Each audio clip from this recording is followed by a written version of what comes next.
मर्यादामा बसेर विरोध गर्नुपर्ने हुन्छ। मर्यादामा बसेर विरोध गरिदिनको लागि म यहाँहरूलाई आगामी दिनमा यो आदेशकै रूपमा लिइदिन पनि म जानकारी गराउँछु।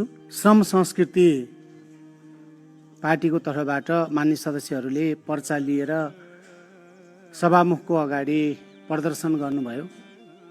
मान्य सदस्यहरू, प्रतिनिधि सभाको यो सभा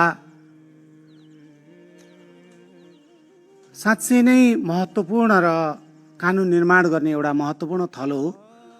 त्यसकारणले विरोध गर्ने विभिन्न शैलीहरू हुन्छन्, तर मर्यादामा बसेर विरोध गर्नुपर्ने हुन्छ। मर्यादामा बसेर विरोध गरिदिनको लागि म यहाँहरूलाई आगामी दिनमा यो आदेशकै रूपमा लिइदिन पनि म जानकारी गराउँछु। पर्चा देखाएर विरोध गर्ने सदनमा यो न हाम्रा कानुन अथवा नियमावली, हाम्रा प्र्याक्टिस कसैले पनि दिएको देखिँदैन। त्यसकारणले आगामी दिनमा विरोध गर्ने शैली मर्यादापूर्वक तरिका